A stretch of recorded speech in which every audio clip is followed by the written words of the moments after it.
नमस्कार दोस्तों, सभी भारतीय नागरिकों को, निवासियों को, जितने भी भारत में किसी भी राज्य में रहते हैं, चाहे उत्तराखंड, उत्तर प्रदेश, कर्नाटका, केरला, असम, त्रिपुरा, तेलंगाना, मध्य प्रदेश, झारखंड, उड़ीसा, गोवा, हिमाचल प्रदेश, दिल्ली, हरियाणा या फिर कोई भी ऐसा राज्य जो भारत के अंदर आता है, वहाँ पे आप अगर रहते हैं तो आपके लिए एक बेहद ही खुशखबरी वाला अपडेट है, जो कि national institute for research in tuberculosis की तरफ से, यानी कि NIRT की तरफ से आपका नोटिफिकेशन रिलीज हो चुका है जॉब के लिए, जो कि 73 पोस्ट पर रिलीज करा गया है।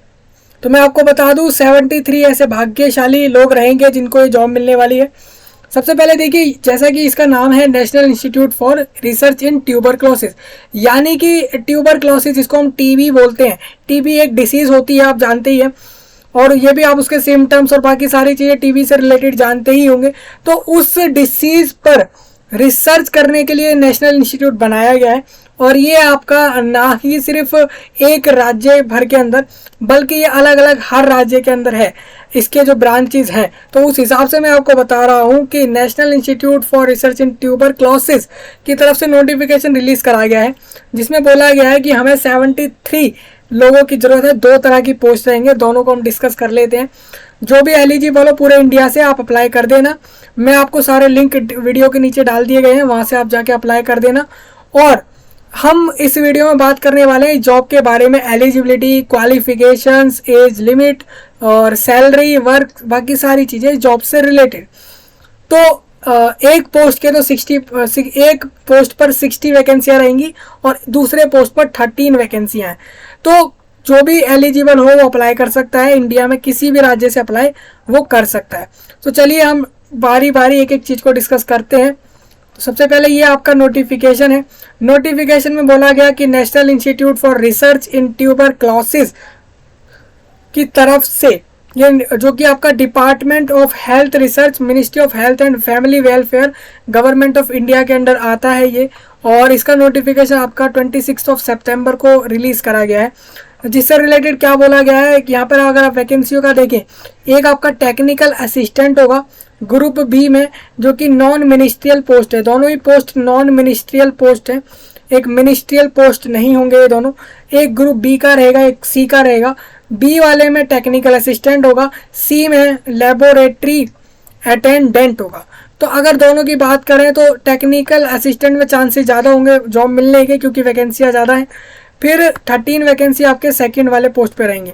कैटेगरी वाइज आप देख सकते हैं, यूआर कैटेगरी में 23 है, और सेम दूसरे पोस्ट पर 5 वैकेंसियाँ हैं यूआर में, और ओबीसी अदर बैकवर्ड कास्ट में 15 हैं, और दूसरे तरह से 4 हैं दूसरे पोस्ट पे। एससी में और एसटी में इस तरीके से आप देख सकते हैं। डिसेबिलिटी, जो पर्सन विद डिसेबिलिटीज़ है उसमें भी आप देख सकते हैं, उनके लिए 3 वैकेंसियां हैं, जो कि तीनों की तीनों असाइन होती हैं टेक्निकल असिस्टेंट की जॉब के लिए। यानी लेबोरेटरी अटेंडेंट की पोस्ट के लिए अगर कोई अप्लाई करना चाह रहा है डिसेबल कैंडिडेट, तो उसके लिए वैकेंसी नहीं है। हाँ, लेकिन अगर वो कैटेगरी वाइज लेना चाहे तो अपनी वैकेंसी को ले सकता है। अगर बात करें यहाँ पे सैलरी की, तो यहाँ पे 7th CPC के तहत आपका यहाँ पर जो सैलरी रहेगा वो 35,400 से लेकर 1,12,400 तक जाएगा। यानी अगर आप कट आउट बात करें, मेन मुद्दे की बात करें, तो यहाँ पर आपकी 35,500 कन्फर्म्ड पर मंथ मिल रहे होंगे। तो मिनिमम बताया मैंने, इतना आपको कन्फर्म मिलेगा पर मंथ। अगर आप लेबोरेटरी अटेंडेंट की पोस्ट लेंगे तो 18,000 रहेंगे, और मैक्सिमम 56,900 इसमें जा रहा है। अब ये हमने सैलरी का आपको बताया है। अब इसके आगे चलें तो यहाँ पर बोला है वैकेंसी शोन आर टेंटेटिव, मतलब ये वैकेंसी टेंटेटिव है। टेंटेटिव मतलब होता है कि वैकेंसी जो दी जाती हैं वो चेंज भी हो सकती है। यानी 733 का 83, 90, 100, 200, या फिर इसको घटा के 70, 60, 50 जितने लोगों की ज़रूरत रहती है उतना करा जा सकता है। Ex serviceman reservation shall be given for post at serial 2। जो सीरियल 2 में आपको दिख रहा है ना, जैसे कि आपको लेबोरेटरी अटेंडेंट की पोस्ट दिख रही है ना, तो इस पोस्ट पे एक्स सर्विसमैन, यानी कि जो कि नेवी, आर्मी या फिर एयर फोर्सेज जैसे जगहों से आके इस पोस्ट पर अप्लाई करना चाहें तो वो अप्लाई कर सकते हैं, क्योंकि ये गवर्नमेंट ऑफ इंडिया के रूल्स के हिसाब से उनके लिए इस पोस्ट पर वैकेंसी फिक्स करी है। अब लिंक जो है सबमिट करने का फॉर्म का और लास्ट डेट जो है फॉर्म की वो आपको बता दी जाएगी। अभी आप अगर जानना चाहें जैसे कि फॉर्म की लास्ट डेट, तो मैं इसमें नोटिफिकेशन में देखूंगा अगर मिलती है तो। अभी मेनली क्या बोला है, आपको लास्ट डेट नहीं बता रहे हैं, आपको ये बोल रहे हैं फॉर्म ओपन है, आप जाके अप्लाई कर सकते हैं। अभी लिंक भी प्रोवाइड नहीं कराया गया, सिर्फ नोटिफिकेशन दिया गया है।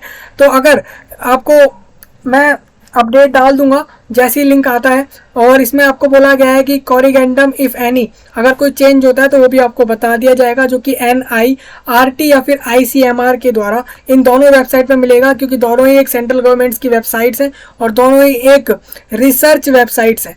यानी कि इंडियन जो आपका ICMR है वो भी एक रिसर्च सेंटर है, जो कि रिसर्च का ही काम होता है वहाँ पर। तो दोनों में आपका वहाँ पे वेबसाइट पे लिंक मिल रहा होगा। अब बात आती है डिटेल्ड वैकेंसी नोटिफिकेशन की, तो आप देख सकते हैं कि ICMR national institute for research in TB Chennai के अंदर is a permanent institute of Indian council of medical research, department of health and health research, ministry of health, ये आपका गवर्नमेंट ऑफ इंडिया में आता है, ये मैंने पहले बता दिया है। एज की बता देता हूँ, 30 मैक्सिमम रहेगी, 30 से नीचे वाले अप्लाई कर सकते हैं। और नंबर ऑफ वैकेंसी की बात करें तो टोटल यहाँ पर 60 पोस्ट रहेंगे, जो मैंने आपको बताया था। कैटेगरी वाइज यहाँ दोबारा दिए गए हैं। अब इसके अंदर भी आप जान लीजिए, यानी कि टेक्निकल असिस्टेंट किस चीज़ के लिए होंगे वो यहाँ पे आपको बताता हूँ। जैसे कि टेक्निकल असिस्टेंट पहला पोस्ट कोड रहेगा माइक्रोबायोलॉजी, बायोटेक्नोलॉजी और मेडिकल लैब टेक्नोलॉजी के लिए। एसेंशियल क्वालिफिकेशन यही है कि first class 3 year bachelor degree in microbiology या फिर बायोटेक्नोलॉजी में या फिर मेडिकल लैब टेक्नोलॉजी में किसी भी यूनिवर्सिटी से।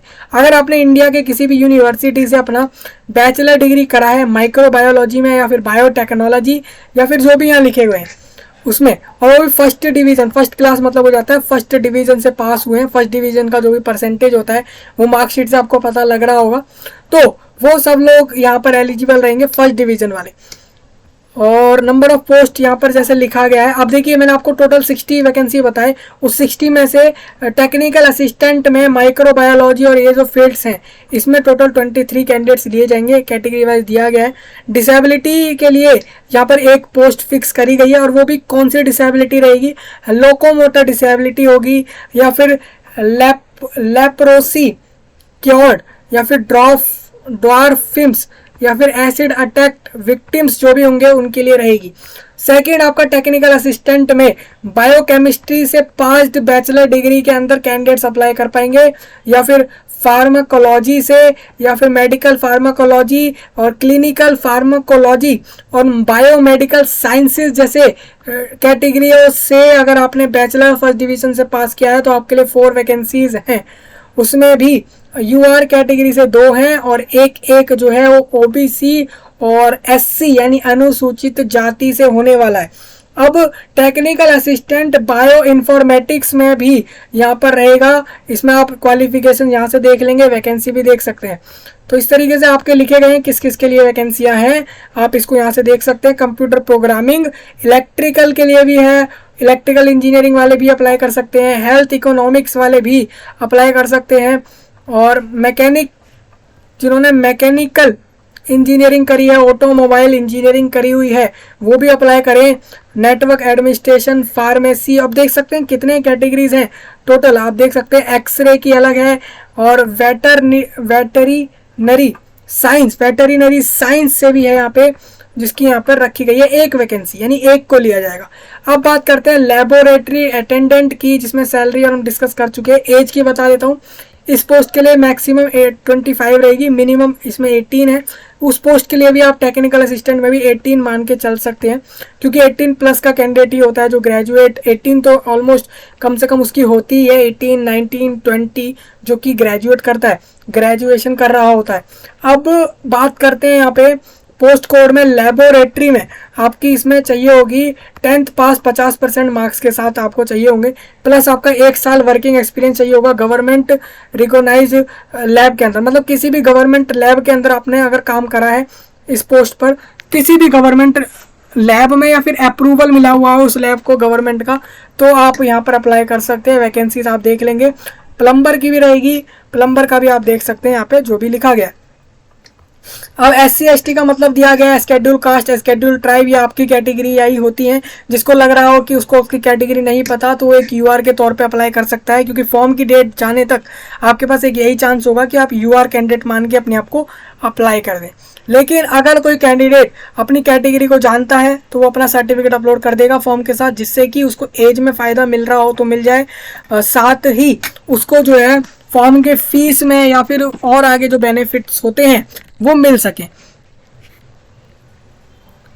अब यहाँ पर एक common computer based exam will be conducted for all 3 institute for each of this discipline. अब देखिए यहाँ पे क्या होगा, यहाँ पर आपका एक तो ICMR NIRT, उसके बाद ICMR का NIE और ICMR का VCRC, ये 3 अलग अलग डिपार्टमेंट है, तीनों ICMR के ही है, यानी इंडियन गवर्नमेंट के, सेंट्रल गवर्नमेंट के ICMR रिसर्च के डिपार्टमेंट्स है। तो इस डिपार्टमेंट्स में ही आपका एक तो national institute of research for research in tuberculosis, तो ये आपका NIRT हो जाएगा। बाकी आपके NIE भी हैं और VCRC भी हैं, तो ये 3 तरह के हैं। तो इन तीनों के लिए आपका बोला गया है कि आपका जो है एग्ज़ाम होगा। द डिटेल्स ऑफ, अब इसके एग्ज़ाम की जो डिटेल है आपको मिल जाएगी ऑनलाइन में ही इसी वेबसाइट पे। और for each of this discipline candidate may और may not opt to be considered for other institute in both the cases. Single application will with single payment is. अब आपको एक ही फॉर्म अप्लाई करना है, एक ही फॉर्म भरना है, एक कैंडिडेट एक से ज़्यादा फॉर्म मत भरना। Candidate interested in applying for may refer the website. आप इनके इंडिविजुअल इनके इंस्टीट्यूट की वेबसाइट पर जाएंगे, जैसे कि आपको बताया मैंने, एक ये जो इनकी अलग अलग है, जैसे कि आपको यहाँ से मैं जो नोटिफिकेशन डिस्कस कर रहा हूँ ये इन्होंने NIRC की तरफ से इशू करा है, तो आप वहाँ से अप्लाई कर देंगे तो वहाँ उसी पे अप्लाई कर पाएंगे। बाकी दोनों इंस्टीट्यूट पे अप्लाई करना है तो आप यहाँ से उन्हीं के लिंक पर जाके अप्लाई करेंगे। सेपरेटली यहाँ पे लिखा भी गया है। साथ में if a candidate opt to be consider more than 1 institute order of preference should be given. अगर कोई कैंडिडेट चाह रहा है, जैसे कि वो चाह रहा है कि NIRT में भी अप्लाई कर दे, साथ ही NIE में भी अप्लाई कर दे या फिर VCRC में भी अप्लाई कर दे अलग अलग इंस्टीट्यूट में, तो वो अपना प्रेफरेंस ज़रूर दे दे कि वो कौन से में कहाँ पे पहले लेना चाहेगा, कहाँ पे बाद में। ये चीज़ फॉर्म में वो कर दे, क्योंकि वो फिर क्लियर रहेगा कि उसको किस इंस्टीट्यूट में चाहिए। अब final appointment will be made subject to the merit list. अब जो मेरिट लिस्ट बनेगी एग्जाम के रिजल्ट के बेस पर, उसके बेस पर ही आपको अपॉइंटमेंट मिलेगी इस जॉब के लिए। अप्लाई करने के लिए सिंपल एक लिंक है जो अभी तो ओपन नहीं, अभी आया ही नहीं है। आप देखेंगे जैसे कि अभी वो लिंक नहीं आया है, लेकिन वो लिंक जैसे ही अवेलेबल होगा आपको वीडियो के नीचे दिख जाएगा। अब इसमें मैं आपको बता दूं कि यहाँ पर बोला गया है once the link is activated in the website, मतलब अभी एक्टिव नहीं हुआ है। जैसे मैंने आपको बताया, मोबाइल नंबर ईमेल आईडी से आप रजिस्ट्रेशन कर लेना अपने इस वेबसाइट पे जाके। उसके लिए आपको करना क्या होता है, ईमेल आईडी मोबाइल नंबर डाला, उसके बाद अपना नाम डाला, जेंडर डाला, एज डाली, ये सारी चीज़ें डाल के रजिस्ट्रेशन हो गया। उसके बाद आपको अपना एक पासवर्ड क्रिएट हो जाता है, आप अपना खुद से करते हैं। उसके बाद आप अपना फॉर्म भरने की तरफ जब जाते हैं तब आपको अपने बाकी डिटेल जैसे कि सर्टिफिकेट्स, मार्कशीट्स को अपलोड करें, साथ में उसमें वहाँ पे अपनी क्वालिफिकेशंस की डिटेल दें, किस पोस्ट पे अप्लाई कर रहे हैं वो बता दें, और साथ में एंड में फ़ोटो, साइन ये सब अपलोड करते हुए, कैटेगरी सर्टिफिकेट्स को अपलोड करते हुए, उसके बाद फॉर्म का फीस पे करने के बाद सबमिट हो जाता है फॉर्म, और फिर उसका प्रिंट लेना है। ये प्रोसेस होता है जनरली हर एक पोस्ट में, हर एक जॉब में अप्लाई करने का। यहाँ पर फॉर्म का फीस 300 रहेगा, किसी भी पोस्ट पर अप्लाई करते हैं तो 300 रहेगा।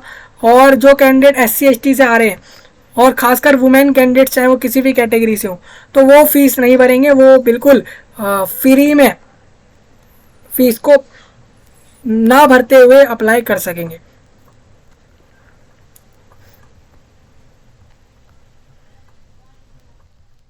अब कैंडिडेट अगर एक से ज़्यादा पोस्ट पे अप्लाई करना चाह रहा है तो वो अपने अलग अलग पोस्ट के लिए अलग अलग फॉर्म भरे और अलग अलग उसकी जो है फीस पे करे। मतलब अगर यहाँ पे आप देखेंगे तो लेबोरेटरी असिस्टेंट में आपको अलग अलग पोस्ट दिख रहे थे, उसमें अगर आप 4 पोस्ट पे अप्लाई कर रहे हैं तो आप अलग अलग फीस भरेंगे, उसकी 300 रुपये करके अलग अलग भर देंगे, अलग अलग फॉर्म अप्लाई कर देंगे। ऐसा मत समझना एक फॉर्म भर दिया तो सब पे अप्लाई हो गया, ये यहाँ पे क्लियर कर दिया गया। अब कैंडिडेट को नीड होगी क्या क्या अटैच करने की फॉर्म के अंदर, तो आप देख सकते हैं date of birth certificate, category certificate, जो भी मैंने आपको बताया वो सब होगा यहाँ पे। सिलेक्शन प्रोसीजर के लिए एग्ज़ाम हो रहा है यहाँ पे, जो एग्ज़ाम हो रहा है यहाँ पे इस जॉब के लिए, उसमें आपको एमसीक्यू के तौर पर 100 क्वेश्चंस मिल जाएंगे, जिसमें आपको टेक्निकल असिस्टेंट में आपका जनरल इंग्लिश के 10 क्वेश्चंस हैं, करंट अफेयर्स के 10 हैं, एप्टीट्यूड के 20 हैं और सब्जेक्ट मैटर के 60 हैं। लेबोरेटरी अटेंडेंट की पोस्ट के लिए भी सेम जनरल नॉलेज है, न्यूमेरिकल एप्टीट्यूड है, फिर इंग्लिश है, फिर रीजनिंग है और फिर सब्जेक्ट मैटर। अब ये सब्जेक्ट मैटर का मतलब क्या है? सब्जेक्ट मैटर मतलब ये होता है जो भी मैटर सब्जेक्ट का है। मतलब सपोज मानिए जैसे कि आपने टेक्निकल असिस्टेंट में जिस भी पोस्ट पर अप्लाई किया, मान लीजिए आपने बायोकेमिस्ट्री में अप्लाई कर रहे हैं, तो बायोकेमिस्ट्री सब्जेक्ट का यहाँ पे आपका सारा सिलेबस रहने वाला है, जिसके 60 क्वेश्चंस रहेंगे। ये क्लियर हो गया है? बाकी सारा तो आपका सेम इसी तरीके से चलेगा।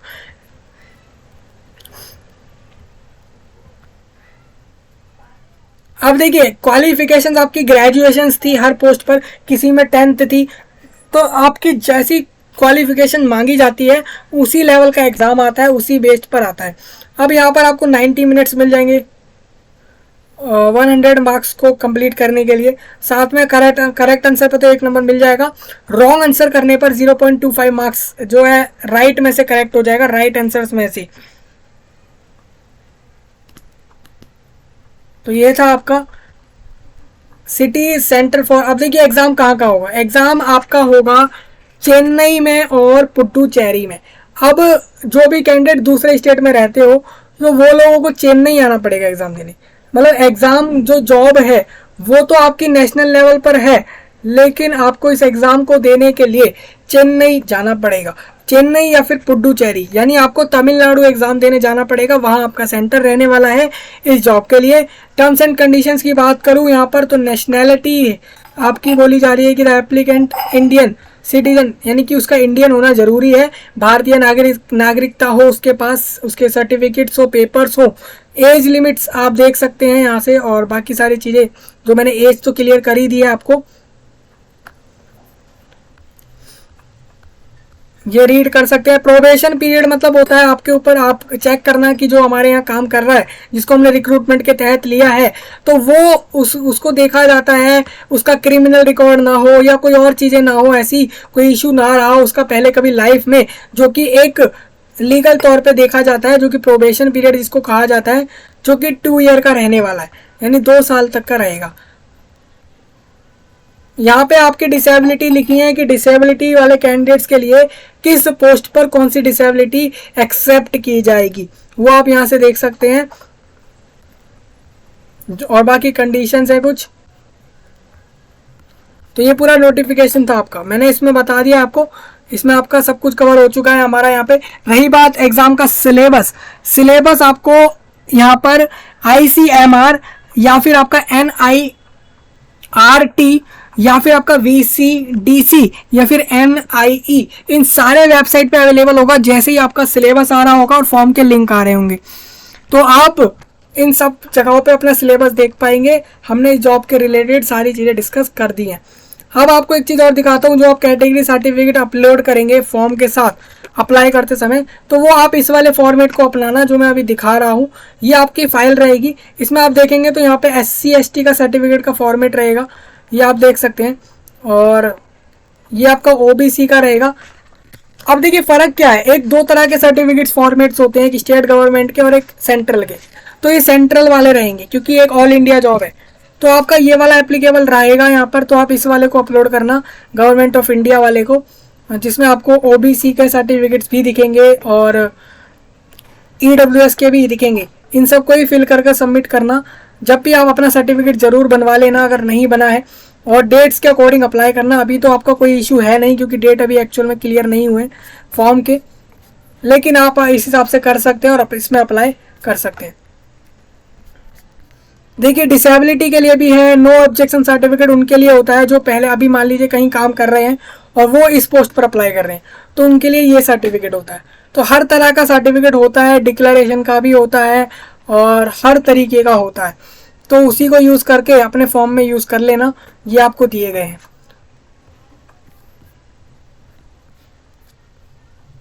तो यही था आपके लिए, आप अप्लाई कर सकते हैं इस जॉब पे इंडिया से कहीं से भी। इस जॉब पर एक गवर्नमेंट जॉब है और रेगुलर बेसिस पर जॉब है, आप इसको एक एक्चुअल जॉब मान सकते हैं, क्योंकि यहाँ पर ये जॉब कॉन्ट्रेक्चुअल बेसिस पे नहीं है। इस चीज़ को मैं आप क्लियर कर रहा हूँ जो मैंने पहले बोल दी थी। बाकी सारा आपका सेम रहेगा जैसा कि आपको बताया गया है। तो यही था आपका, मिलते हैं आपसे फिर नए टॉपिक में। तब तक के लिए आप सभी का धन्यवाद।